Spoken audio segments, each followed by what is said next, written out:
환영합니다. 제가 환영의 뜻으로 오늘도 꽃을 준비했습니다. 다음. 다음이요. 예. 이제 그 다음이요. 이게 리모컨이 안 되기 때문에 이제 지난 시간에 이 연대 측정 이야기를 했는데 오늘은 이제 연력학 법칙에 대해서 이제 말씀드리겠습니다. 다음. 히브리서 11장 3절 말씀인데요. 함께 한번 읽으시겠습니다. 시작. 믿음으로 모든 세계가 하나님의 말씀으로 지어진 줄을 우리가 아나니 보이는 것은 나타난 것으로 말미암아 된 것이 아니니라. 좀 알 듯 모를 듯한 말씀입니다. 보이는 것은 나타난 것으로 말미암아 된 것이 아니니라라는 좀 이해하기 어려운 말씀인데요. 네, 다음이요. 네, 다음. 예, 오늘은 이제 그 우주의 법칙과 성경, 이제 과학의 법칙과 성경에 대해서 말씀드릴 텐데 특별히 연력학 법칙에 대해서 말씀드리려고 합니다. 여러분 그 연력학 법칙을 모르는 사람과는 인생을 논하지 말라 이런 말이 있습니다. 들어보셨습니까? 예, 안 들어보셨을 겁니다. 제가 한 말입니다. 다음 넘겨주시죠. 예. 여러분 연력학 법칙 과학의 가장 중요한 법칙 중에 하나입니다. 영어로는 그 전으로 다 되돌려 주시고요. 예, 리모컨이 지금 작동을 안 하니까. 예, 영어로는 이제 연력학 법칙을 thermodynamic law라고 하는데요. 열과 힘에 관한 법칙입니다. 뭐 제목이 굉장히 어렵죠. 근데 내용은 알고 보면 쉬운 얘기입니다. 열 받으면 힘이 난다. 뭐 이런 뜻입니다. 이해가 확 되시죠? 예. 이런 거 주전자에 물을 끓이면 이 주전자 뚜껑이 딸깍딸깍거리죠? 이게 뭐냐면 이제 열을 받으니까 그 증기의 그 힘으로 이제 뚜껑을 밀어 올리기 때문에 이제 그렇게 되는 겁니다. 그래서 바로 그 열과 힘과의 관계를 연구하다가 여기 무슨 법칙이 있구나라고 이제 알게 된 건데 발견되기를 연력학이라는 학문 분야에서 먼저 발견돼서 그렇지 이제 물리 분야에서 거의 전 우주적으로 적용되는 법칙입니다. 그리고 철저하게 경험적인 법칙입니다. 그걸 가져가시면. 예. 철저하게 경험적인 법칙인데요. 다음 한번 넘겨주시죠. 제가 이제 지난번에 전반기 때, 봄에 말씀드릴 때 예, 과학에 대해서 얘기하면서 법칙과 이론의 차이를 설명드린 적이 있었습니다. 둘 중에 어느 쪽이 확실한 거라 그랬죠? 법칙입니다. 법칙은 증명이 된 것을 법칙이라고 하기 때문에 법칙은 확실한 것이고 이론은 다시 관찰할 수 없고 또는 다시 관찰할 수 있다 하더라도 예외들이 자꾸 생기기 때문에 이제 이론이라고 합니다. 그래서 과학자들이 법칙을 발견하고 난 다음에도 그 법칙에 반대되는 증거들이 생길 때 그 법칙을 버립니다. 그런데 이제 이 연력학 법칙은 발견된 이후로 지금까지 반대되는 증거가 없는 과학의 가장 근본적인 법칙입니다. 한번 눌러주시고요. 그래서 이 법칙과 이론을 제가 설명드리면서 마치 올림픽에서 금메달과 은메달의 차이처럼 과학의 법칙은 금메달이고 이론은 은메달이다 이런 말씀을 드렸듯이 하여튼 법칙은 우리가 지금 현재까지는 믿어야 되는 이제 그런 것입니다. 다음이요. 그래서 이제 이 연력학 법칙에 대해서 먼저 좀 소개를 해드릴 텐데요. 이 연력학 법칙은 무엇에 관한 법칙이냐 하면 에너지에 관한 법칙입니다. 에너지라는 단어가 좀 생소하신 분들은 쉽게 얘기하면 밥에 관한 법칙이다 이렇게 생각하셔도 됩니다. 우리가 밥을 먹는 이유가 활동하기 위한 에너지를 얻기 위한 것이거든요.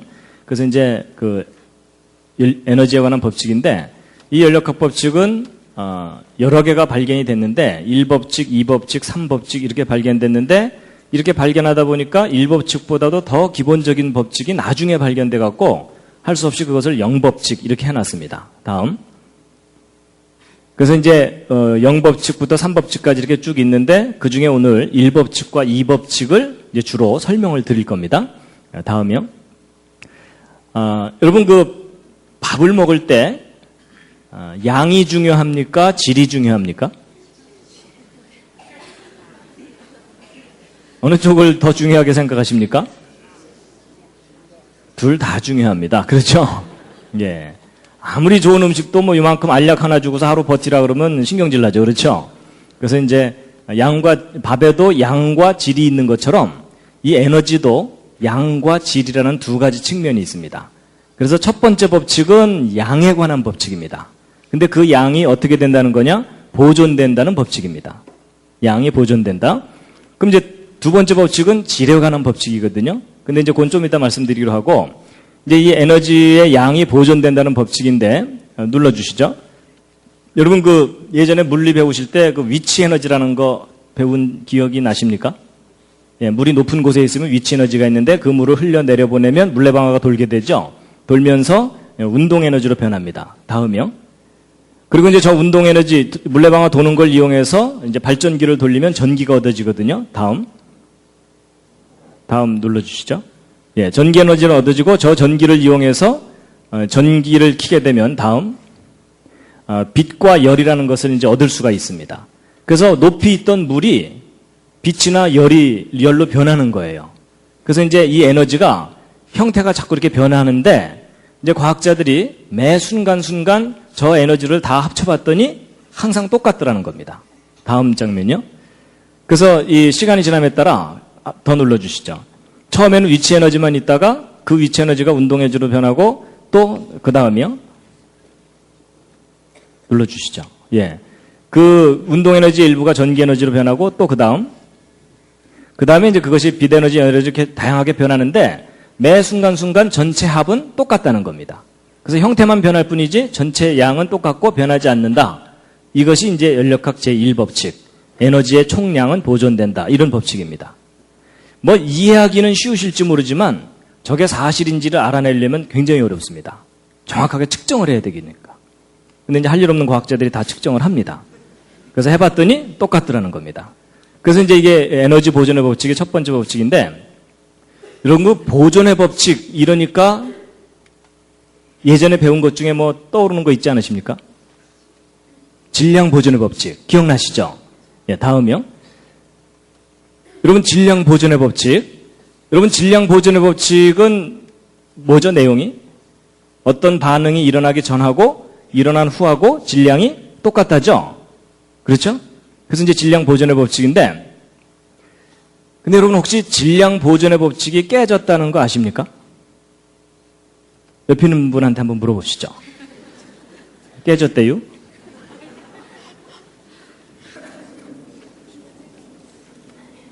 그래서요, 이제 질량 보존의 법칙 깨졌다는 거 아시는 분이요? 예, 몇 분 계시는군요. 예. 여러분 그 법칙이 깨진다는 말은 예외가 있다는 말이거든요. 근데 그 질량 보존의 법칙이 적용되지 않는 실제 예가 발견됐습니다. 이제 그게 뭐냐면 핵융합이라고 하는 여러분 핵폭탄 아시죠? 요즘 이제 한국이 그것 때문에 지금 떠들썩한데 핵을 분열시키면서 폭발을 일으키는 경우가 있고 핵을 합치면서 이 폭발을 일으키는 경우가 있거든요. 근데 이제 핵융합을 하다 보니까 질량이 사라지는 현상이 관찰된 거예요. 근데 질량이 이제 사라지는데 완전히 사라지는 건 아닙니다. 그 질량이 뭘로 변하냐면 에너지로 변합니다. 그래가지고 이제 그걸 나타내는 공식이 그 유명한 아인슈타인의 공식인데, 아인슈타인 아시죠? 그랬더니 어떤 분이 우유회사 사장 뭐 이러시더라고요.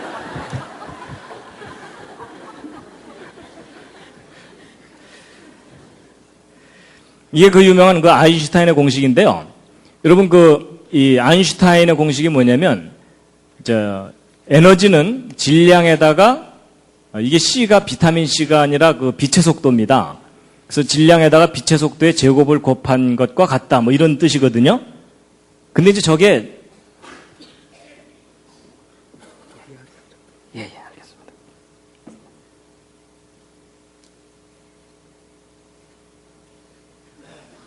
예.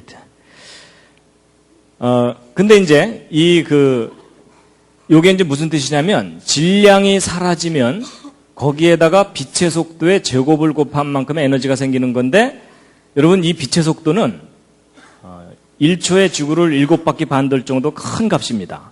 그러니까 약간의 질량만 사라져도 엄청난 에너지가 나온다, 그 뜻입니다. 그래서 여러분, 예를 들어 이 리모컨만큼의 질량이 사라지잖아요?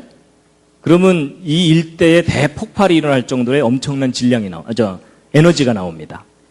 그래서 제 몸이 하나 사라지면요, 제 몸 전체가 완전히 에너지로 변해버리면 이 분당 일대가 그냥 폭발돼서 날아갈 정도의 큰 에너지가 나옵니다. 그래서 여러분, 아무리 화가 나도 너 꺼져버려 이러시면 안 됩니다. 진짜 그 사람이 꺼져버려서 에너지로 확 변해버리면 너도 죽고 나도 죽고 다 죽는 겁니다.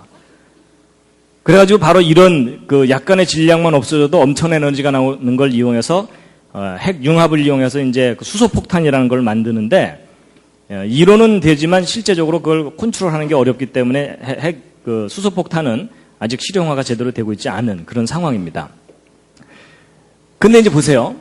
이것이 우리에게 굉장히 중요한 걸 알려줍니다. 특히 창조에 관해서 중요한 걸 알려주는데, 여러분, 지금 현재 우리가 보고 있는 이 모든 것들은 물질이거든요. 그렇죠? 근데 성경에 의하면 우리가 눈으로 보는 이 모든 물질들이 물질이 아닌 것으로부터 창조됐다 그러잖아요. 그렇죠? 근데 사람들은 그걸 잘 이해를 못하는 게 왜 그러냐면, 여러분, 이것도 제가 이렇게 손으로 만지고 있는 이것도 상당히 딱딱합니다. 그렇죠? 근데 이렇게 딱딱한 것들이 nothing에서 생길 수 있다는 것이 사람들한테는 잘 이해가 안 가는데, 근데 저 공식을 잘 들여다보면 여러분, 모든 물질은 질량을 갖고 있는데 그 물질이 아닌 것으로부터 생겨날 수 있다는 얘기입니다. 그렇죠? 여러분, 에너지라는 것은 눈에 보이지도 않고 만져지지도 않는 건데, 그러니까 사실은 형태가 없는 거예요. 그런데 형태가 없는 것으로부터 형태가 있는 어떤 물질이 생겨날 수 있다는 것을 말하기 때문에 창조가 가능하다는 겁니다. 과학적인 원리로. 그래서 이제 결국 과학자들이 이제 뭘 알게 됐냐면요. 이 질량이라는 것도 하나의 그 에너지구나라는 걸 알게 돼가지고 결국 질량 보존의 법칙보다도 더 넓은 의미로 에너지 보존의 법칙이라는 것을 이야기하게 된 겁니다. 그래서 예전에 여러분들이 알고 계시던 질량 보존의 법칙을 포함하는 더 큰 개념이 에너지 보존의 법칙입니다. 그래서 이제 제1법칙에 대해서 이제 말씀을 드렸고요. 자, 그 다음에 이제 한 가지 말씀드릴 게 이제 뭐가 있냐면, 에너지에서 이제 뭐 어떤 물질이 생기는 것까지는 말씀드렸지만, 사실 성경에 나오는 그 태초에 하나님이 천지를 창조하시니라는 그 창조는 nothing에서 something이 만들어지는 창조입니다. 근데 여러분, 우리가 보는 이 모든 물질들이 nothing에서부터 생길 수 있다는 것이 이제 사람들한테 잘 이해가 안 가고, 야, 이건 과학적으로 말이 안 된다 이렇게 생각을 하는데, 근데 여러분, 이 물질 세계의 본질을 알고 나면 nothing에서 something이 생길 수 있다는 걸 이해를 하실 수가 있습니다. 자, 이제 무슨 얘기냐면요. 여러분, 제가 보이십니까? 제 마음 말고 제 몸이 보이세요? 여러분들이 지금 저를 본다고 생각하시지만 여러분들이 저의 실체를 보고 있지 못하십니다. 이게 무슨 궤변이냐? 궤변이 아니고요. 제가 과학적인 사실을 말씀드리는 건데요. 여러분, 우리가 이렇게 단단한 이런 돌이나 이런 쇳덩어리들이 nothing에서부터 생길 수 없다고 생각하는데, 물질 세계의 기본 구조를 알고 나면 이해를 할 수가 있습니다. 여러분, 모든 물질은 원자로 되어 있다는 거 아시죠? 그렇죠? 근데 이제 이 원자의 구조가 어떤지를 과학자들이 알고 나서 깜짝 놀랐습니다. 이 우주가 사실은 텅 빈 거라는 걸 알게 된 거예요. 무슨 말이냐면요. 여러분, 이 원자는 그 중심에 핵이라는 게 있고 그 주변을 전자가 돈다는 거 기본적으로 아시죠? 뭐 모르셔도 괜찮습니다. 오늘 알려드릴게요. 그런데 이제 우리는 보통 그 원자가 이렇게 있으면은 그 속이 대부분은 꽉 차 있을 거라고 생각을 하거든요. 근데 아닙니다. 여러분, 이 원자 내에서 이 핵과 전자의 상대적인 크기와 거리를 비유적으로 말씀드린다면 어떤 상태냐면, 이 핵을 농구공만 하다고 생각하면 이 전자는 콩알보다도 작습니다. 그 크기가. 그런데 문제는 이 전자가 농구공 바로 옆에서 이렇게 돌고 있는 게 아니고 어느 정도 거리를 떨어져서 돌고 있는 셈이냐면 대략 한 2km쯤 떨어져서 돌고 있는 겁니다. 2km쯤. 그러면 이 핵으로부터 이 전자까지 이 중간은 뭐냐면 텅 빈 공간입니다. 허공. 근데 저런 구조를 가진 원자들로 여러분과 제 몸이 이루어져 있습니다. 그럼 여러분 2km짜리를 꽉 압축을 하면 이 중간이 다 사라지면서 이 전자가 요 핵에 딱 들러붙겠죠? 그럼 2km짜리 공이 농구공만해질 정도로 압축이 된다는 뜻입니다. 그러니까 제가 이렇게 폼을 잡고 이렇게 서 있지만 제 속에 들어있는 이 절대 공간인 이 허공을 다 빼내고 이 핵하고 전자만 모아서 저를 압축하면 제가 얼마나질 것 같습니까? 2km짜리가 요만해지는 거니까 제가 2m도 채 안 되니까 1mm도 안 될 만큼 조그매지는 겁니다. 그러니까 제 몸을 이루고 있는 물질만 모으면 그 정도밖에 안 된다는 뜻입니다. 근데 그게 지금 뻥튀기가 돼갖고 제가 여러분 앞에 이렇게 서 있는 겁니다. 그러면 이제 이 핵은 그럼 꽉 차 있느냐? 아닙니다. 이 핵을 조사해봤더니 그 속에 중성자와 양성자들이 뭉쳐 있는 건데 이 중성자와 양성자를 뺀 나머지 대부분은 또 텅 빈 허공입니다. 그나마 이 중성자와 양성자가 속이 꽉 차 있느냐 하면 그렇지도 않고 그 속에 쿼크나 소립자로 이루어졌는데 여러분 이 핵도 이 핵 내부에 있는 공간을 허공을 다 빼내고 이 소립자나 쿼크 이런 것들만 딱 모아놓잖아요. 그러면 티끌 하나만 해집니다.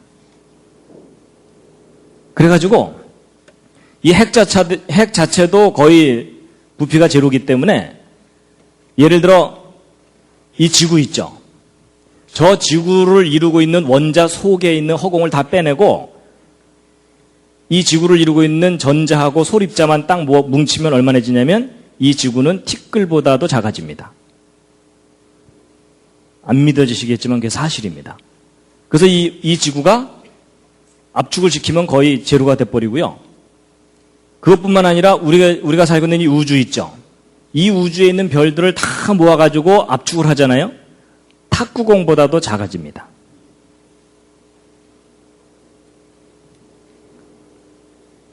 여러분 옆에 있는 분 한번 살짝 만져보시죠. 만져지시나요? 그런데 사실은 그 옆에 있는 분이 그 속은 텅 비어 있는 겁니다. 이건 철학적인 얘기가 아니고 과학적인 사실을 알려드리는 겁니다.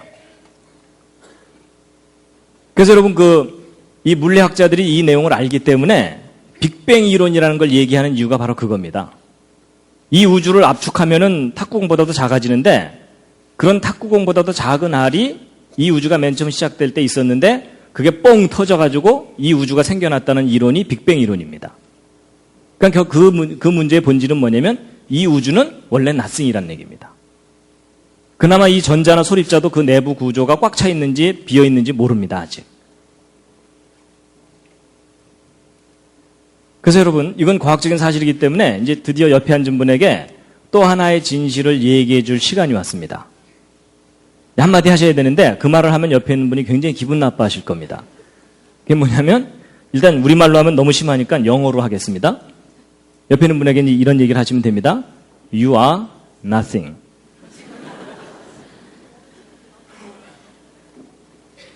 실제로요. 이걸 우리말로 하면 어떻게 됩니까? 당신은 아무것도 아니야. 이 얘기입니다. 그래서 여러분 우리가 사실은 이렇게 폼 잡고 이렇게 있지만요. 이 뻥튀기 돼가지고 이렇게 부풀려져 있는 거지 우리의 몸을 이루고 있는 물질적인 실체는 거의 티끌 하나입니다. 근데 이걸 뻥튀기처럼 딱 부풀려 놓으신 분이 계시는데 그분이 바로 창조자 하나님이십니다. 그래서 우리가 썸씽인 것처럼 이렇게 살지만 우리의 본질 자체가 nothing입니다. nothing인데 썸씽처럼 펼쳐져 있는 겁니다. 그래서 이 우주도 제로고요. 그래서 이제 이 사실을 이제 아시고 나면요. 이제 성경 말씀이 더 실감나게 이제 다가오게 되는데요. 자, 아까 그 히브리서 11장 3절 읽으셨던 것 다시 한번 읽으시겠습니다. 시작. 믿음으로 모든 세계가 하나님의 말씀으로 지어진 줄을 우리가 아나니 보이는 것은 나타난 것으로 말미암아 된 것이 아니니라. 여러분이 보이는 것, 이게 뭐냐, 우리 눈에 보이는 이 모든 것들이요, 이렇게 나타나 있는 것이 본질이 아니라는 겁니다. nothing이 something처럼 펼쳐져 있는 거라는 겁니다. 그래서 여러분 혹시 요 구절이 어디서 나오는 건지 아십니까?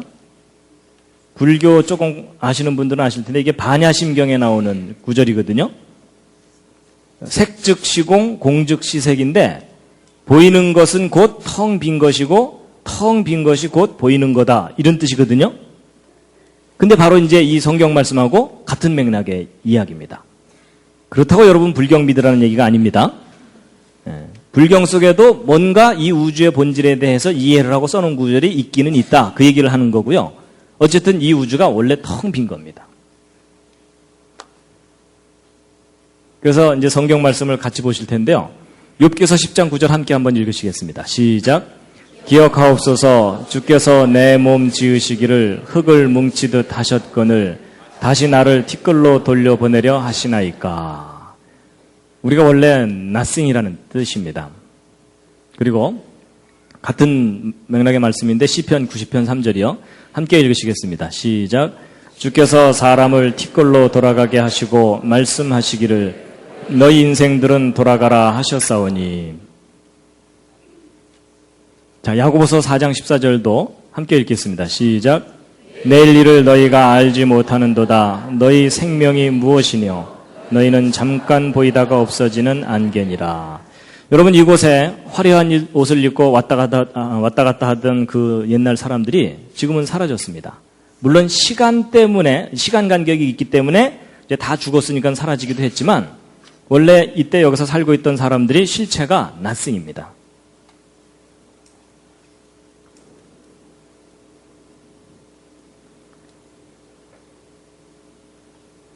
사람 정도가 아니고요. 이사야서 40장 15절 읽으시겠습니다. 시작. 보라, 그에게는 열방은 통에 한 방울 물 같고 저울에 적은 티끌 같으며 섬들은 떠오르는 먼지 같으니. 여러분, 이 세상 모든 만물이 그냥 하나의 티끌이라는 겁니다. 근데 이게 과학적으로 옳은 표현입니다. 자, 히브리서 1장 3절 말씀인데요. 함께 한번 읽으시겠습니다. 시작. 이는 하나님의 영광의 광채시요 그 본체의 형상이시라. 그의 능력의 말씀으로 만물을 붙드시며. 여러분, 여기 보세요. 그의 능력의 말씀으로 만물을 붙드신다, 이렇게 되어 있는데요. 여러분, 손바닥 한번 이렇게 손뼉을 한번 쳐보시겠습니까? 손뼉을 치면은 손뼉이 쳐지죠? 그렇죠? 여러분, 손뼉 딱 쳤는데 그 두 손이 투명 인간처럼 서로 확 통과하거나 이런 일은 없죠? 손뼉을 치면 항상 손이 아프고서 이렇게 부딪히잖아요? 근데 그게 좀 이상합니다. 왜냐하면 제가 아까 말씀드린 원리대로 한다면 여러분, 이 오른손에 있는 이 허공을 다 빼내고 이 오른손에 물질만 모으면 얼마나지겠습니까? 원자 하나보다도 작아집니다. 이 왼손도 마찬가지고요. 그렇죠? 그럼 여러분, 두 개의 원자를 허공에 던졌을 때 부딪힐 확률 거의 제로입니다. 이게 뭐하고 똑같으냐면요. 미국에서 총을 한번 쏘고 한국에서도 총을 한번 쐈는데 태평양 중간에서 그 총알 두 개가 딱 만날 확률보다도 더 작은 것이 원자 두 개가 부딪힐 확률입니다. 그럼 사실 우리가 이게 손뼉을 딱 칠 때 이게 부딪히기보다는 서로 통과를 해버려야 됩니다. 근데 우리는 항상 손뼉을 치면 손이 부딪히죠. 그 이유가 뭐냐면 그게 물질과 물질이 부딪히는 게 아닙니다. 물질이 부딪히는 게 아니고 뭐가 부딪히는 거냐면 필드, 그러니까 어떤 장이 부딪히는 건데요. 이제 영어로 하면 필드고 우리말로 하면 여러분 장풍이라는 거 혹시 아세요? 그 무협지 같은 데 나오는 거, 그렇죠? 예, 뭐 바람이 막 확 나가고 뭐 그런 거 있잖아요. 이제 그런 비슷한 거라고 보시면 되는데 쉽게 얘기하면 이런 겁니다. 여러분, 자석을 N극과 N극을 이렇게 두 개를 붙이려고 그러면 이상하게 중간에 아무것도 없는데 반발을 하죠. 그렇죠? 이제 그런 걸 영어로 뭐라 그러면 필드라 그러거든요. 근데 보세요. 이제 그 모든 물질들이 이렇게 어떤 건 단단하고 어떤 건 이렇게 연하고 그런 이유가 뭐냐면 이 모든 물질들이 원자로 이루어졌는데 이 원자의 중심에는 핵이 있고 거기에 양성자가 있어가지고 여긴 플러스고 여긴 마이너스입니다. 근데 되게 이 플러스하고 마이너스는 서로 잡아당기는 거 아시죠? 근데 전자는 이제 하도 열심히 돌아다니니까 이 딱 들러붙질 않고 일정한 간격을 유지하면서 돌고 있거든요. 근데 이제 원자 두 개가 서로 멀리 있으면요, 여기 있는 플러스하고 여기 있는 마이너스가 서로 잡아당기고 여기 있는 플러스하고 여기 있는 마이너스가 서로 잡아당겨가지고 이제 가까이 오게 됩니다. 이렇게. 근데 가까이 오는데 아주 딱 들러붙지 않는 이유가 뭐냐면 가까이 오고 나면 여기 있는 플러스하고 여기 있는 플러스가 반발을 합니다. 그리고 여기 있는 마이너스하고 여기 있는 마이너스가 반발을 하고요. 그래서 일정한 거리를 딱 유지하게 돼 있습니다. 그래서 이제 안정된 거리를 딱 유지하게 되거든요. 근데 이게 사람과 사람 사이도 마찬가지입니다. 여러분 낯선 사람이 너무 바짝 다가앉으면 거부감이 들죠. 그렇죠? 그래서 사람마다 적당한 거리가 있습니다. 그래서 낯선 사람하고는 한 사람 옆 정도 이렇게 거리를 두고 앉아야 되고 친한 친구끼리는 바짝 붙어 앉죠. 그래서 이게 사람이 안정감을 얻는 거리가 있는 것처럼 원자들도 이렇게 안정감을 얻는 거리들이 있어가지고 이제 그런 안정고 거리만큼 균형을 이루면서 이렇게 이제 물질들이 들러붙게 되는데, 근데 이 물질들마다 그 들러붙는 양상이 서로 이렇게 다 다릅니다. 그래가지고 요 아래에 있는 요 경우는 단단한 물질을 의미합니다. 한번 이제 여기 예를 들어 이렇게 내려오면은 여기서 움직이기가 힘들죠. 그렇죠? 그래서 요건 단단한 물질이고 요건 이렇게 내려와 있으면 요거는 약간 움직이기가 쉬우니까 요건 연한 물질입니다. 그래서 물질마다 이 특성이 다 다른 거거든요. 그래가지고서 이제 이렇게 단단하고 연한 것들이 있는데 결국 이게 뭐냐면 이제 필드가 작용을 하기 때문입니다. 이 자석처럼. 그래가지고 여러분 고철 같은 거 처리하는 이 수집장 같은 데 가면 전기로 자석을 만들어가지고 고철들을 옮기는 걸 하는 경우가 있습니다. 그래가지고 이제 포크레인 비슷한 거가 있어가지고서 여기에 그 전기를 딱 가하면은 자석이 돼가지고 이 고철 더미 위에다 올려놓으면 막 고철들이 막 달라붙습니다. 이제 달라붙은 걸 가지고 이렇게 옮겨다가 전기를 딱 풀어버리면은 그냥 우수수 떨어져 버리죠. 그래서 이제 물질들마다 저런 이 필드가 작용할 때만 서로 달라붙고 그렇게 되게 돼 있거든요. 그래서 우리가 손뼉을 딱 칠 때 서로 부딪히는 것은 물질들이 부딪히는 게 아니라 자석의 N극과 N극이 서로 반발하는 것 같은 그런 필드가 반발을 하는 겁니다. 근데 만약에 저 필드를 스위치를 딱 꺼버리면 어떻게 되냐면 이 오른손과 왼손이 서로를 인식을 못하기 때문에 통과해버립니다.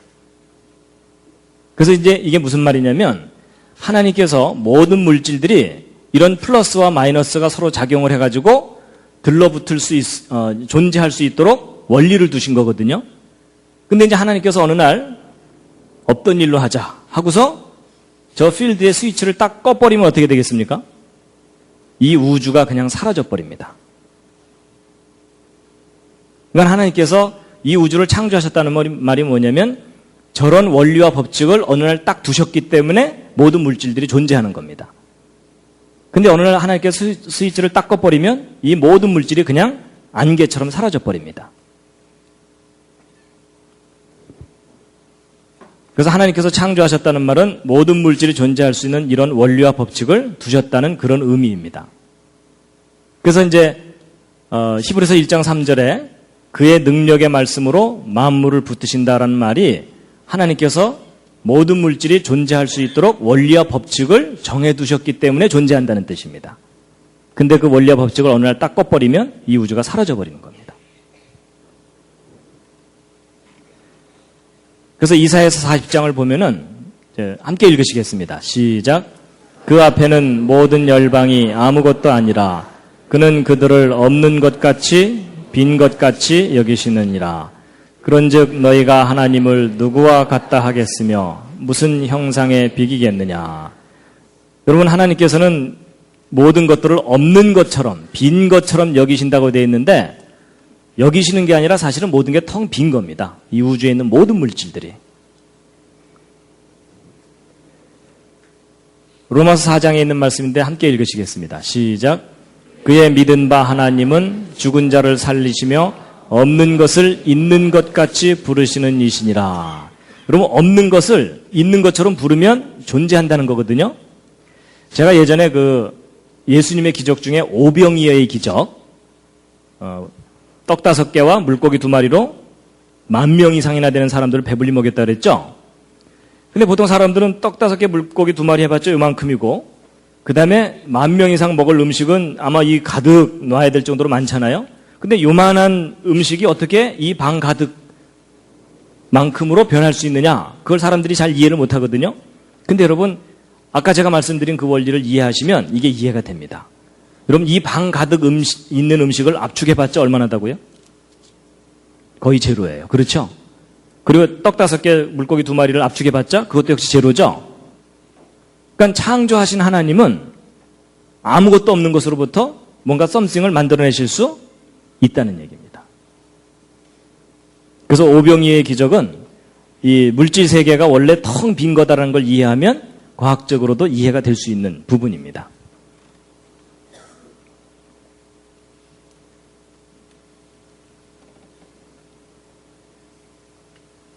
이사야서 40장 26절에 있는 말씀인데요. 함께 읽으시겠습니다. 시작. 너희는 눈을 높이 들어 누가 이 모든 것을 창조했나 보라. 여러분, 지금 우리가 보고 있는 이런 물이나 흙이나 나무나 이 구름이나 이 무지개나 이 모든 것들이 우리가 썸씽이라고 생각하지만 저것들이 본질적으로 낫승입니다. 근데 하나님께서 어떤 원리와 법칙을 두셔서 우리 앞에 저렇게 쫙 펼쳐놓으신 겁니다. 근데 하나님께서 어느 날 없던 일로 하자 하고 탁 스위치를 꺼버리시면 이 우주가 그냥 사라져버립니다. 그래서 성경에 보면은 하늘이 두루마리처럼 말리고 체질이 불에 풀어지듯이 풀어진다는 말이 하나님께서 정하신 원리와 법칙을 없애버리시면은 이 우주가 그냥 통째로 사라질 수 있다는 얘기입니다.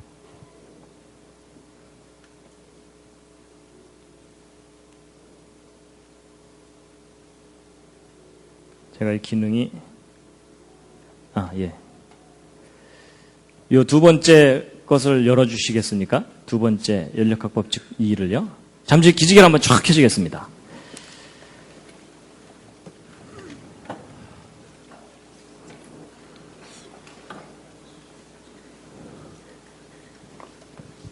자, 이 리모컨이 고장이 나는 바람에 스텝이 엉켜가지고 지금까지는 좀 별로 재미없으셨죠? 네, 잠시. 자, 이번에는 이 연력학 제2법칙을 이제 말씀드릴 텐데요. 로마서 7장 24절 25절 말씀인데 함께 읽으시겠습니다. 시작. 오호라 나는 곤고한 사람이로다. 이 사망의 몸에서 누가 나를 건져내랴. 우리 주 예수 그리스도로 말미암아 하나님께 감사하리로다. 그런즉 내 자신이 마음으로는 하나님의 법을 육신으로는 죄의 법을 섬기노라. 이제 연력학 제2법칙을 말씀드릴 텐데요. 이제 1법칙보다 더 중요한 것이 이제 2법칙입니다. 연력학 제2법칙은 모든 만물이 어느 한쪽 방향으로 흐른다는 겁니다. 그래서 물은 항상 위에서 아래로 떨어지죠. 그리고 사람은 태어나면 항상 늙게 되죠. 물론 얘가 좀 더 늙어 보이기도 하지만. 그래서 여러분, 내 청춘 돌리도라는 말이 무슨 말이냐면 그게 이제 돌아갈 수가 없기 때문에 그냥 한탄을 하는 건데, 여러분, 모든 만물이 한쪽 방향으로 갑니다. 그래서 이제 이 우주에는 어떤 방향성이 있다라는 것을 나타내는 것이 연력학 제2법칙입니다. 그래서 그것을 보통 이제 시간의 화살이라고 합니다. 이제 화살은 한번 활에서 떨어져 나가면은 한쪽 방향으로만 가잖아요. 그렇죠? 이제 그런 겁니다. 연력학 제2법칙은 아까 첫 번째 법칙은 양에 관한 법칙인데 두 번째 법칙은 품질에 관한 법칙입니다. 근데 이 품질이 점점 나빠진다는 법칙입니다. 그래서요, 여러분, 잔잔한 물에다가 돌멩이를 던지면 이 파동이 일잖아요, 이렇게. 그러다가 시간 지나면 이 파동이 점점 줄어들게 되죠. 그래서 결국은 다시 잔잔해지는 거잖아요. 그래서 높낮이가 처음에 있다가 그게 점점 이렇게 줄어들게 되는 것을 나타내는 것이 이제 연력학 제2법칙인데, 높낮이가 클 때는 물레방아를 아주 힘차게 돌릴 수가 있습니다. 근데 높낮이가 낮아지면은 물레방아를 힘차게 못 돌리죠. 그래서 뭔가 처음에는 의욕적으로 시작했다가 그 의욕이 점점 사라져가는 그런 걸 나타내는 법칙이 연력학 제2법칙입니다. 그래서 커피도요, 뜨거운 거 갖다 놓고서 한참 시간 지나다 보면 식어버리죠. 이런 미지근한 거 갖다 놨는데 한참 일하다 보니까 옆에서 펄펄 끓더라. 이런 일은 절대 안 일어납니다. 그래서 우리가 늘 경험하는 현상들을 과학자들이 법칙으로 정리해 놓은 것인데요. 그래서 이제 연력학 제2법칙은 고급 에너지가 저급 에너지로 변해간다. 이런 걸 나타내는 건데, 이제 이 연력학 제2법칙을 다양한 학문 분야에서 다양하게 표현을 하는데, 고전연력학. 이 고전연력학은 뭐냐면, 맨 처음에 증기기관차 만들어냈던 사람들이 이제 연구해서 알게 된 건데, 에너지는 항상 소모된다는 겁니다. 그래서, 아까 이 물이 높은 곳에 있을 때 위치 에너지가 있다 그랬죠? 근데 이 물을 여기 흘려보내고 나면은 더 이상 이 물레방아를 돌릴 수가 없게 됐죠. 위치가 낮아지면서. 그래서 이 위치 에너지가 예를 들어 처음에 1000만큼 있었는데 이걸 흘려내려보내면 위치 에너지가 제로가 되기 때문에 에너지가 소모가 됩니다. 근데 이제 이렇게 얘기하면 어떤 분들은 소모가 되긴 뭐가 소모되냐? 이거 다시 퍼올리면 1000을 얻을 수 있지 않느냐? 이런 생각이 드시죠? 근데 여러분 세상에 공짜가 어디 있어요? 이거 퍼올리려면 에너지가 또 들죠.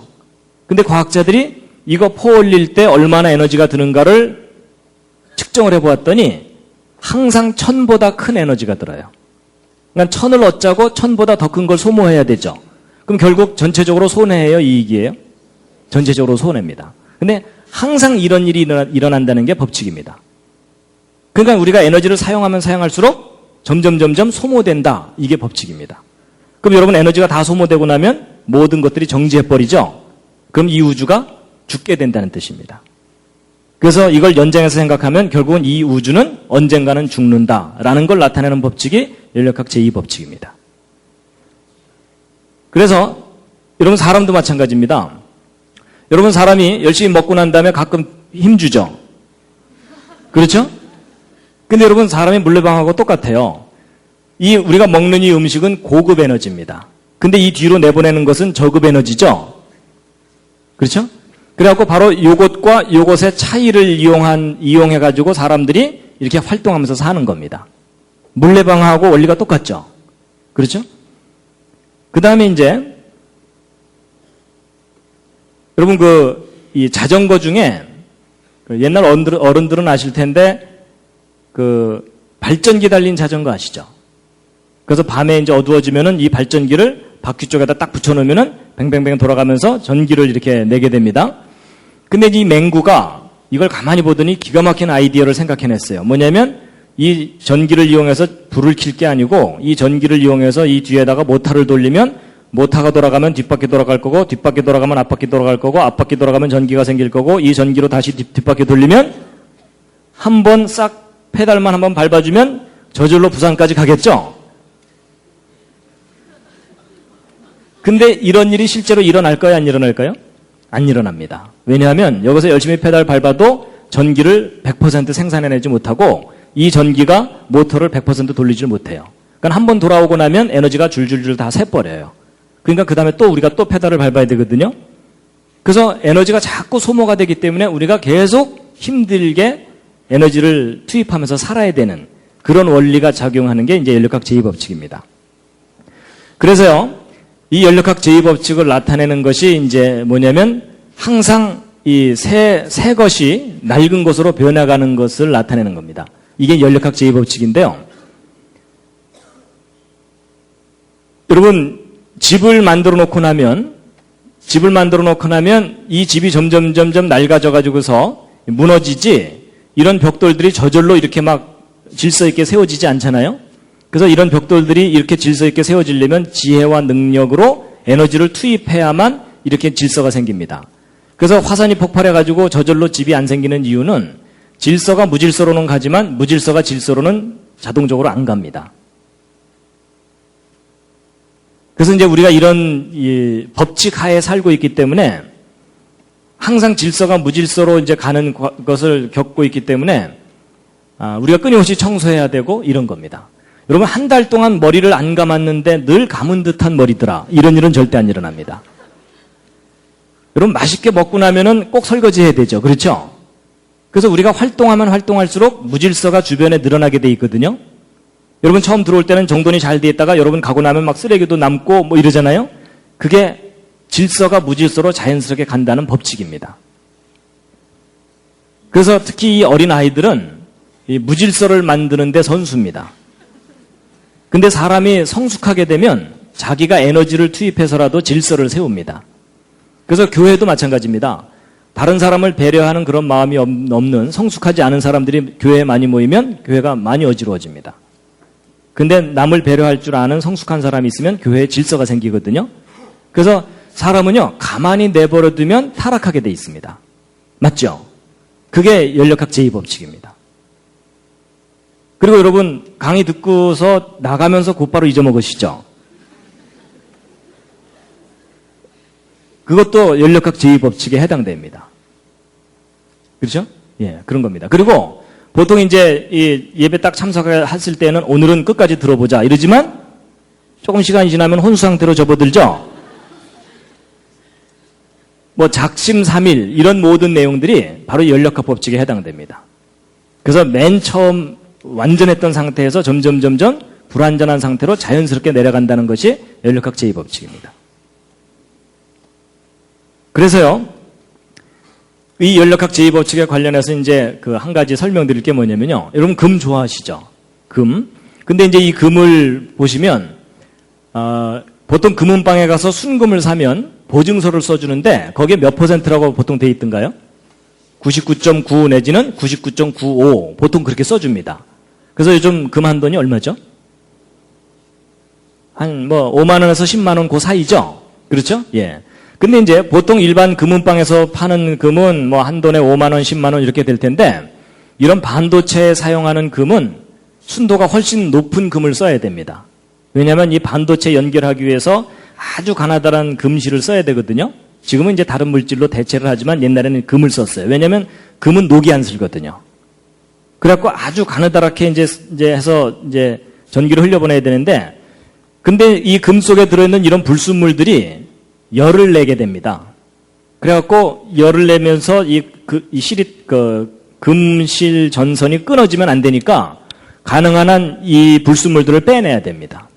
그래서 이제 이런 불순물들을 빼내서 순도를 높이게 되는데, 그래서 이제 이렇게 순도가 높은 금들은 이런 금들보다 훨씬 비쌉니다. 왜냐하면 이 불순물들이 좋은 말 할 때 안 나오기 때문에 얘네들을 이제 빼내려면은 에너지를 가해야 됩니다. 그래서 여러분, 불순물이 들어있는 금을 순수하게 만드는 방법 중에 제일 간단한 게 뭔지 아십니까? 뜨겁게 가열해서 때리면 순수해집니다. 그게 이제 원리가 왜 그러냐면요. 뜨겁게 가열을 하면 금은 녹이 안 슬거든요. 근데 불순물들은 녹이 슬어요. 근데 그 불순물들이 되게 녹이 슬면 딱딱해집니다. 딱딱해지면 막 때리게 되면은 딱딱한 게 비스켓처럼 떨어져 나갑니다. 그래서 뜨겁게 가열해서 때리면 금이 아닌 것들은 떨어져 나가게 돼 있어요. 그러면서 점점 순수해집니다. 근데 여러분 이게 뭐하고 비슷하지 않습니까? 아이들 키울 때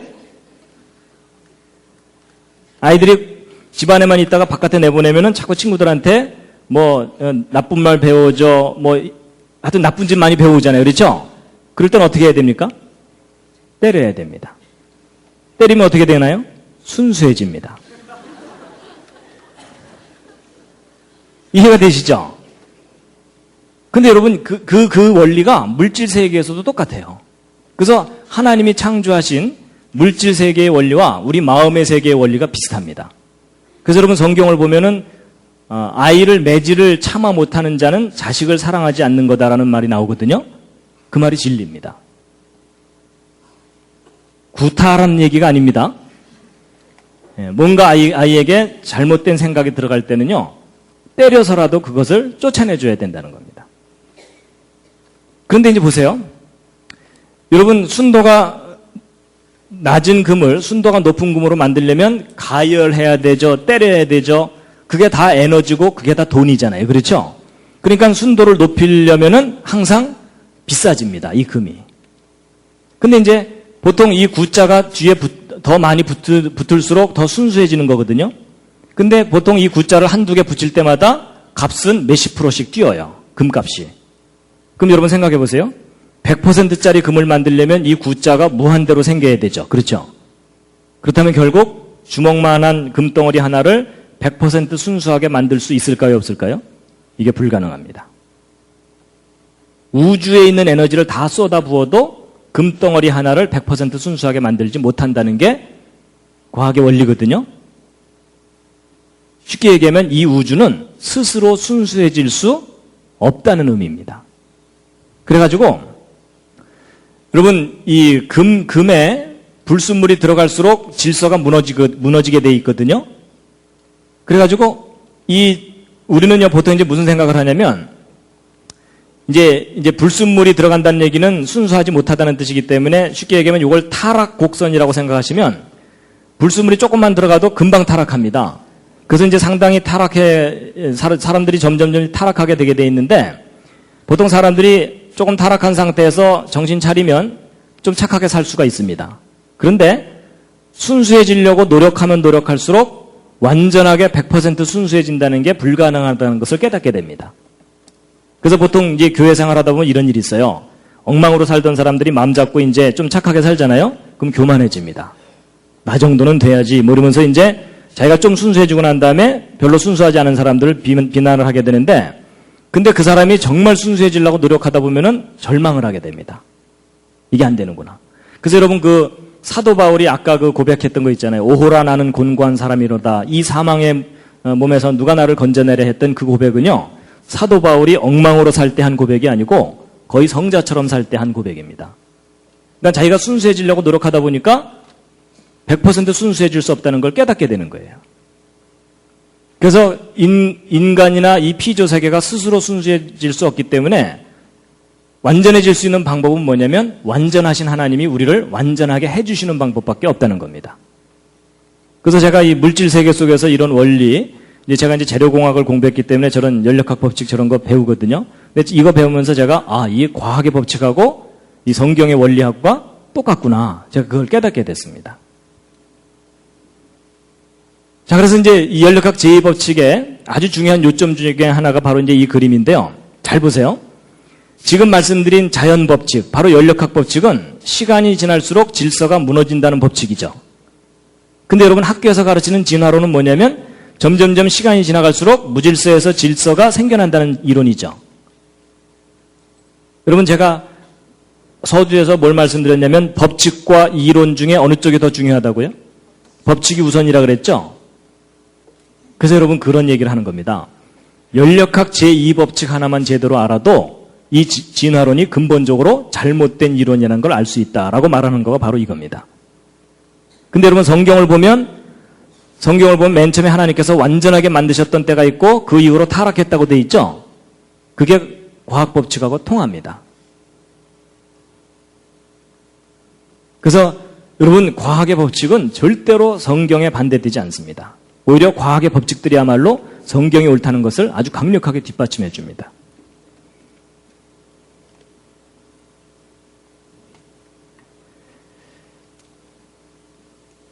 그래서 이제 히브리서 1장을 보시면요. 함께 읽으시겠습니다. 시작. 또 주여 태초에 주께서 땅에 기초를 두셨으며 하늘도 주의 손으로 지으신 바라. 그것들은 멸망할 것이나 오직 주는 영존할 것이요 그것들은 다 옷과 같이 낡아지리니 의복처럼 갈아입을 것이요 그것들이 옷과 같이 변할 것이나 주는 여전하여 연대가 다함이 없으리라 하였으나. 여러분 다 옷과 같이 낡아진다는 말이 과학적인 표현으로 할 때 연력학 제2법칙입니다.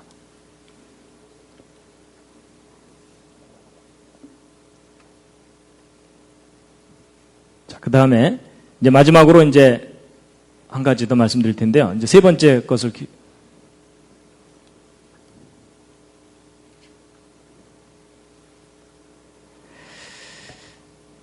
자, 기저귀 한번 살짝 더 켜시죠.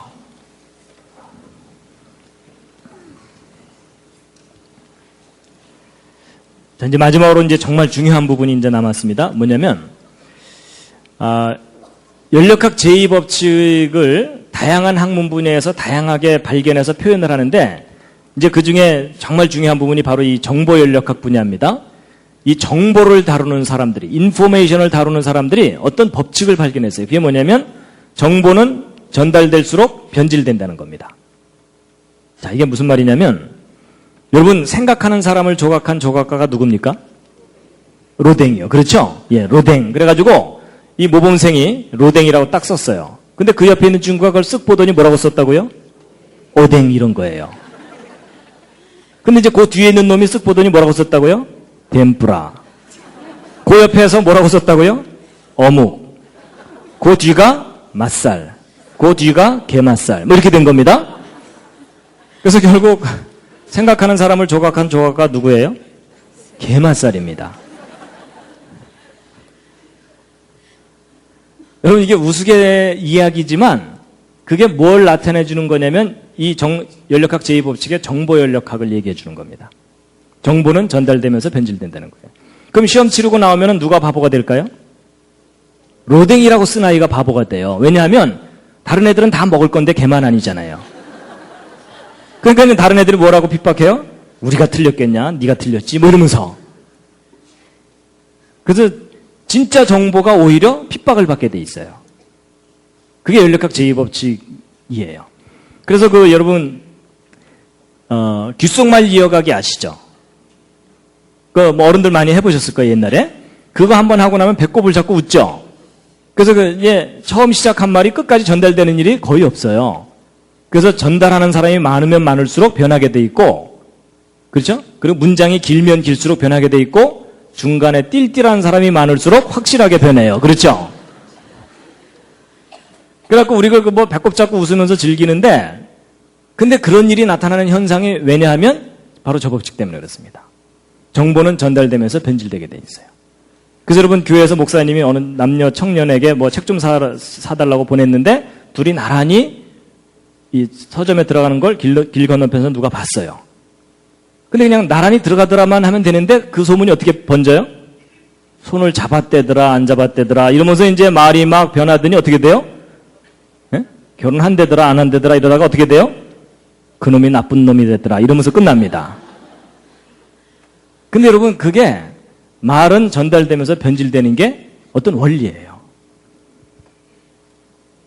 그래가지고 여러분 이런 정보가 변질이 되면 정보가 혼란스러워지게 돼 있습니다. 반드시 혼란스러워지게 돼 있거든요. 그래서 막 로댕, 오댕, 덴뿌라 막 서로 막 뒤섞여가지고 사람들이 어느 게 정답인지를 모르게 돼요. 근데 이런 현상이 당연히 나타나게 되는데 그래가지고 그렇게 되게 되면 이 정보연력학적인 원리에 의하면은 초기 정보를 잃어버리게 돼요. 그러니까 로댕을 잃어버리게 되는 거예요. 그러니까 오뎅과 덴뿌라가 서로 싸우는 거예요. 서로 자기가 진리라고. 그래서 여러분 오늘날 현대인들이 특히 창세기에 나오는 천지창조, 에덴동산 이야기, 노아의 홍수 이야기, 바벨탑 사건 이야기들에 대해서 그걸 사실이라고 믿는 사람 거의 없죠. 근데 여러분 그걸 이상하다고 생각하시면 안 됩니다. 바로 연력학 제2법칙의 원리 때문에 당연히 그렇게 되게 돼 있습니다.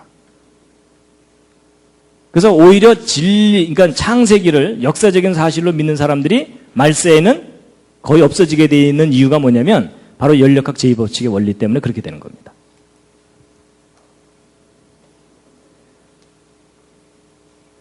그 다음에 이제 이 연력학 제2법칙이 작동을 하게 되면 개념의 혼란이 증가하는데요. 예를 들어 사랑이요. 여러분 사랑이라는 게 얼마나 가치 있는 단어입니까? 그렇죠? 근데 그 사랑이라는 단어에 대한 이해가 사람마다 다 달라요. 그렇죠? 그러는 바람에 사랑한다니까 이러면서 서로 싸운다고요. 그렇죠? 그리고 여러분 죄가 뭐죠? 죄가 뭡니까? 제가 지난번 한자 얘기할 때 알려드렸는데요. 하나님의 말씀에서 벗어나는 게 죄입니다. 근데 오늘날 현대인 중에 죄가 하나님의 말씀에서 벗어나는 게 죄라고 알고 있는 사람은 거의 없어요. 그렇죠? 그래서 이 정확한 개념이 변질되게 되어 있습니다. 그리고 예전에는 행복의 기준이 뭐냐 그랬을 때 옛날 우리 어른들 중에 돈이 기준이라고 생각한 사람 그리 많지는 않았습니다. 그렇죠? 근데 요즘은 그냥 돈이 행복의 기준이 돼버렸고요. 그 다음에 이제 진리가 밥 먹여주냐 이러면서 진리에 대해서 관심이 없어졌거든요. 그래서 결국 초기 정보도 잃어버리고 개념이 혼란해지면은 가치관의 붕괴가 일어납니다. 그래서 오늘날 현대인들이 가치관의 붕괴가 일어난 이유가 바로 이런 원리가 작동하기 때문에 그렇습니다. 그리고 여러분 종교만큼 또 혼란스러워진 게 없습니다. 그렇죠? 정말 중요한 게 종교인데 인간을 구원하는 것이 종교인데 종교가 혼란스러워져 가지고 여러분 자칭 메시아가 이 세상에 얼마나 많아요. 그렇죠? 내가 재림 예수다 이러잖아요. 그럼 이제 그 옆에 있는 사람이 난 널 보낸 적이 없다 뭐 이러면서 둘 다 묶어놔야 됩니다. 그렇죠? 그래서 여러분 이 시대에 진짜 종교를 찾는 일은 정말 어려운 일입니다. 그렇죠? 예. 그래서 이렇게 종교가 혼란스러워진 원인 중에 하나도 바로 그 연력학 제2법칙이 작동하기 때문에 그렇습니다. 근데 이제 이 모든 것들이 다 변질되고 그러지만 변질되지 않는 게 있습니다. 그게 뭐냐면 하나님의 말씀은 변하지 않는데요. 이사야서 40장에 있는 말씀인데 함께 한번 읽으시겠습니다. 시작. 풀은 마르고 꽃은 시드나 우리 하나님의 말씀은 영영이 서리라 하라. 자, 이제 마지막으로 이제 뭘 말씀드리고 마칠 거냐면요. 지금 방금 제가 말씀드린 이 연력학 제2법칙에 의하면 정보는 반드시 변질되게 돼 있다 그랬잖아요. 그럼 생각해 보세요. 여러분과 제가 가지고 있는 이 성경은 원본이 아닙니다. 맞죠? 원본이 아니고 이건 우리가 가진 성경은 번역본이에요. 그러니까 원본이 있을 거고 그 원본을 곧바로 번역한 게 아니라 여러분 지금 모세가 받았던 십계명이라든지 모세 오경의 그 원본들은 지금 없어요. 맞죠? 구약 성경의 원본이 하나도 남아있는 게 없습니다.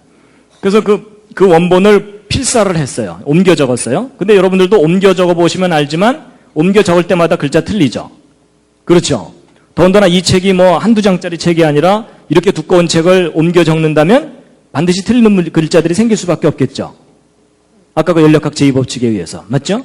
그렇다면 이제 우리가 어떤 의심이 드는 거냐면 도대체 이 책이 원본과 똑같다고 누가 보장할 수 있느냐 하는 거예요. 그렇죠? 원본이 남아있으면 원본과 대조해보면 틀린 데를 알 수 있겠는데 그나마 원본도 없어요. 그래서 여러분 이 성경이 오랫동안 심각한 도전을 받았습니다. 어떻게 이것을 정확하게 믿을 수 있느냐는 거예요. 그러니까 예를 들어 예수 그리스도를 믿어야만 구원을 얻는다 하고 여러분과 제가 그렇게 알고 있잖아요. 근데 만약에 성경 원본에 예수 그리스도를 믿어도 구원으로 받는다 이렇게 만약에 돼 있다면 우리가 그동안 얼마나 그것 때문에 치고받고 싸우고 서로 죽이고 그랬어요. 그렇죠? 근데 성경 원본이 없기 때문에 성경이 정말 정확한 기록인지 확신할 수가 없었던 거예요. 그래서 오랫동안 성경에 그런 일이 나왔었는데 여러분 안심하시기 바랍니다. 우리가 가진 성경 정말 믿을 만한 책인데요. 이제 원본이 없는 상태에서 도대체 우리가 가지고 있는 이 사본들이 믿을 만한 거냐라는 것을 검증하는 과학적인 방법이 있는데요. 이제 그걸 고서검증법이라고 합니다. 우리가 가지고 있는 사본이 얼마나 원본과 똑같은지 이제 검증을 하는 건데 몇 가지 기준이 있습니다. 그게 뭐냐면 사본들 간의 오차가 적을수록 믿을만하고 사본들의 숫자가 많을수록 믿을만하고 원본과의 연대차가 적은 사본일수록 믿을만하다라는 어떤 객관적인 기준들을 가지고 이제 성경의 사본들을 이제 조사를 한 건데 사본 간의 오차가 적을수록 믿을만하다는 건 무슨 말이냐면 똑같은 내용에 대한 사본들이 여러 개가 있는데 그들 사이에 오차가 적을수록 이 사본들은 믿을만한 거죠. 이건 뭐 쉬운 얘기입니다. 두 번째, 같은 내용을 가진 사본들이 많을수록 믿을만합니다. 왜냐하면 사본이 딱 하나만 있으면 비교해 볼 게 없기 때문에 그게 정확한 원본과 똑같은지 알 길이 없잖아요. 그렇죠? 그래서 이제 믿을만하고 세 번째는 맨 첫 번 원본이 있고 그걸 복사한 것들이 필사한 것들이 연대마다 이렇게 있을 텐데 원본과 가장 가까운 사본이 가장 변질이 안 됐겠죠. 그래서 바로 이제 이런 관점을 가지고 우리가 가지고 있는 사본이 얼마나 정확한지를 검증을 해봤는데 예를 들어 이제 먼저 신약 사본을 말씀드리면요. 여러분 이제 신약 성경만 얘기하면 비교할 게 없기 때문에 일리아드라 그래서 그 서양 사람들이 서양의 지식인들이 성경 다음으로 많이 애송하고 암송하고 뭐 이랬던 고전인데 이 일리아드하고 신약 성경을 둘을 비교해드리면 사본 간의 오차 여러분 신약 성경 0.5% 있습니다. 여러분 성경에 오차가 없다는 오류가 없다는 것은 원본에 오류가 없다는 얘기지 사본들 사이에는 오류가 있습니다. 그러니까 0.5%라고 하면은 200분의 1이에요. 쉽게 얘기하면 200글자당 한 글자 정도다라고 생각하시면 됩니다. 근데 일리아드는 5%니까 20분의 1이에요. 그러니까 20글자당 한 글자 정도 쉽게 얘기하면. 근데 어쨌든 신약 성경이 일리아드보다 10배 정도 믿을 만해요. 그다음에 이제 사본 숫자 신약 성경 2만 권 이상 발견됐고요. 일리아드는 600여 권이 있어요. 그래서 사본 숫자만 비교해 보아도 40배 정도 신약 성경의 숫자가 훨씬 많으니까 믿을 만합니다. 그다음에 이제 최초의 사본하고 원본과의 연대 차이. 그러니까 지금 현재로 따지면 가장 오래된 사본하고 원본하고의 연대 차이인데 적게는 25년, 많게는 80년 정도 차이죠. 그러니까 평균 한 50년 정도의 차이가 나는 오래된 사본을 가지고 있어요. 신약 성경에 대해서. 근데 일리아드는 원본이 BC 900년인데 최초 사본이 BC 400년이니까 500년 정도 차이죠. 그래가지고서 이 사본들 연대 차이가 신약 성경이 10분의 1 정도로 적어요. 그래서 이제 이건 좀 단순 무식하긴 하지만 어쨌든 이것을 이제 계산을 해보면 신약 성경이 일리아드보다 한 4,000배쯤 믿을만하다 할 정도로 사본이 잘 보존되어 있는 거예요. 정확하게. 근데 여러분 아무래도 0.5% 오차가 있다는 거가 좀 꺼림직하시죠? 근데 여러분 저거에 너무 신경 쓰지 마시기 바랍니다. 저 오차가 어떤 오차냐면 별로 중요하지 않은 오차입니다. 예를 들어 예수께서 가라사대 이렇게 해야 되는데 예수께서 가라사디 뭐 이렇게 썼다거나 이런 거예요. 그러니까 문맥을 잘못 이해할 정도의 오차가 있는 게 아니고 아주 단순한 오차들이 저 0.5% 오차의 대부분이에요. 그러니까 그런 것 그리고 또 신약 성경 중에 24,000권은 예수께서 가라사대 이렇게 돼 있는데 한 600여 권만 예수께서 가라사디 이렇게 돼 있는 경우예요. 그러니까 오차를 얼마든지 교정할 수가 있는 그런 오차들이 대부분이기 때문에 이런 관점으로 볼 때 신약 성경이 지금까지 어떤 고전보다도 가장 완벽하게 보존되어 있다라는 겁니다. 자, 근데 이제 문제는 신약 성경의 문제가 아니라 이제 구약 성경의 문제입니다. 여러분 신약 성경의 근거가 되는 게 구약 성경이죠. 그러면 구약 성경이 많이 틀리면 신약 성경이 아무리 완벽해도 그 틀린 것을 근거로 해서 신약 성경을 쓴 거기 때문에 문제가 심각합니다. 그래서 이제 구약 성경이 과연 이제 얼마나 완벽하게 보존됐을까 이걸 검증을 해보았는데요. 구약 성경의 경우는 모세 오경이 BC 1400년경에 쓰여졌고 구약 성경 중에 제일 마지막 책인 말라기가 BC 400년경에 쓰여졌기 때문에 대략 1000년 기간 동안에 이제 그 책들이 구약 성경 책들의 원본이 쓰여졌습니다. 그런데 얼마 전까지 현대인들이 갖고 있던 구약 성경 사본 중에 가장 믿을만하다고 했던 사본이 마소레 텍스트라 그래서 보통 맛소라 사본 이러는데 이게 맛있는 소라다 이런 뜻이 아닙니다. 이 마소레 텍스트라고 하는 건데 이게 AD 900년경 기록된 겁니다. 근데 이제 문제가 뭐냐면 말라기하고만 비교해 보아도 1300년이나 차이가 나요. 그렇죠? 그럼 1300년 동안 얼마나 많이 변질됐는지 검증할 길이 없잖아요. 그렇죠? 그래갖고 구약 성경이 오랫동안 그 진리성에 대해서 의심을 받았었어요. 이게 변질되지 않은 게 맞느냐. 그랬는데 20세기 최대의 고고학적 발견이라고 할 만한 사건이 있는데 그게 뭐냐면 사해사본이 발견된 겁니다. 사해사본인데 여러분 이스라엘에 가면은 여기에 사해가 있습니다. 예루살렘 그 근처에 이 사해가 있는데 이 사해는 이제 소금기가 하도 많아서 사람이 이게 둥둥 뜬다 그러죠. 예. 근데 이 사해 근처에 동굴들이 많아요. 동굴들이 많은데 이 동굴 지역에서 발견된 사본입니다.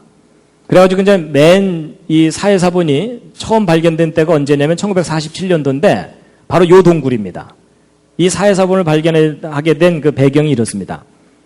목동 하나가 양을 잃어버렸어요.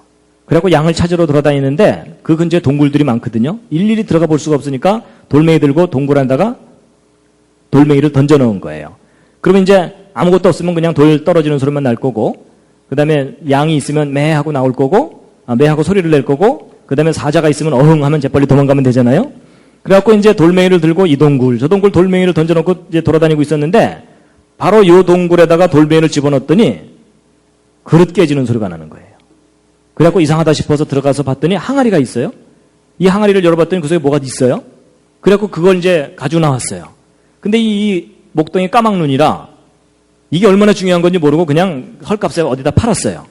근데 그게 이제 돌아다니다가 어느 학자한테 발견이 된 거예요. 그래서 이 학자가 이걸 이렇게 열어서 봤더니 이게 너무나 귀한 이 사본이거든요. 그래갖고 수소문을 해서 이거 발견한 목동을 찾아가서 이거 어디서 났느냐 물어봤더니 이 동굴 지역에서 발견된 거예요. 그래갖고 그 일대를 이잡듯이 뒤져갖고 사본들을 이제 다 발견해냈는데 구약 성경 에스더서 빼고 다 발견됐어요. 사본이. 근데 문제는 이 사해 사본이 언제적 사본이냐면 이제 그때 이제 발견된 유물들도 함께 있고요. 그래서 이런 유물과 그 밖의 기록들을 조사해 봤더니 이 사해사본은 예수님 당시쯤 기록된 거예요. 그러면 맞소라 사본하고 1000년 기간의 차이가 있죠. 그렇죠? 그럼 이제 학자들의 관심은 뭐냐면 이 사해사본과 맞소라 사본이 얼마나 서로 틀린가 이거 확인해 보는 거죠. 그래서 1000년이나 지났으니까 굉장히 많이 틀릴 거라 생각했는데 놀라지 마세요. 이사야서 같은 경우 한 글자도 안 틀려요. 그러니까 완벽하게 보존되어 있는 거예요. 그래서 이 사해사본 연구하는 사람들이 사해사본 연구하면서 깜짝 놀라는 게 뭐냐면 1000년이라는 세월을 두고 변하지 않았어요. 기록이. 그러니까 이 기간 동안 안 변했기 때문에 그 이전 기간에도 변할 리가 없겠죠. 그렇죠? 그러니까 이게 무슨 얘기냐면 예를 들어 이제 이런 창세기 같은 경우 있죠? 이 창세기가 모세가 기록할 때 그 기록이나 예수님이 성전에서 읽을 때의 기록이나 우리가 지금 보는 기록이나 똑같다는 뜻입니다. 이 말씀이 변하지 않았어요. 그 기록이. 그러니까 아까 그 연력학 법칙에 비교해 보면 연력학 법칙에 의하면 변질돼야 되잖아요. 그렇죠? 근데 이 성경 기록이 변질되질 않은 거예요. 그래서 이게 무슨 말이냐면 인간이 지금 현재 가지고 있는 기록 중에 가장 믿을 만한 완벽하게 보존된 기록이 성경 사본이라는 겁니다.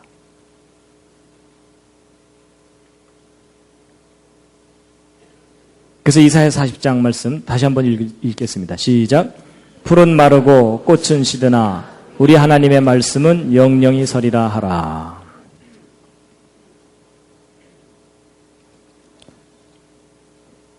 시편 19편에 있는 말씀인데요. 함께 읽으시겠습니다. 시작. 여호와의 율법은 완전하여 영혼을 소성케 하고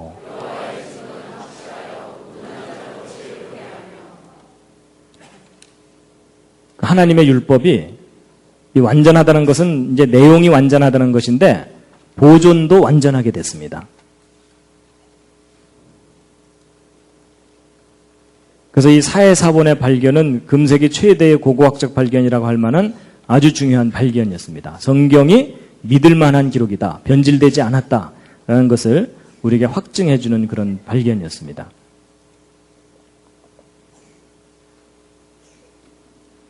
디모데후서 3장 15절에 있는 말씀인데요. 함께 읽으시겠습니다. 시작.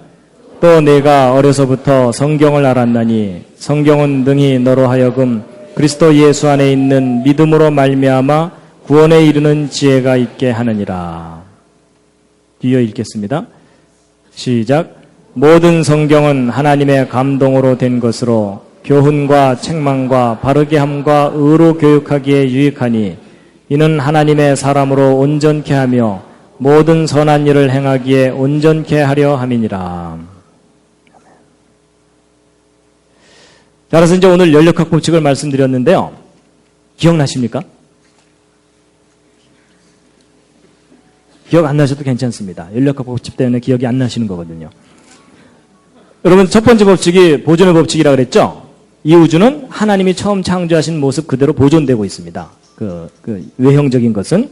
근데 문제는 변질이 되고 있다는 겁니다. 두 번째 법칙이 변질입니다. 그래서 이 변질의 법칙에 대해서 크게 세 가지 얘기를 했는데요. 첫 번째가 이제 에너지가 점점 고갈되기 때문에 이 우주는 결국은 사망을 당하게 된다. 그 얘기고 질서가 점점 무질서해지면서 이 우주가 무질서 쪽으로 가고 있다라는 것이고 그 다음에 정보가 점점 변질되기 때문에 사람들이 진리를 잃어버리게 된다. 그 얘기입니다. 근데 여러분 저런 법칙이 작용하고 있는 이 우주 가운데에서 여러분과 제가 성경의 진리라는 것을 깨닫고 그걸 믿고 살아간다는 건 거의 기적입니다. 그래서 제가 이 연력학 법칙을 이해하고 나서는 내가 성경을 진리라고 믿고 산다는 게 이게 기적이구나 라는 것을 알게 됐고 그것에 대해서 감사하고 있습니다.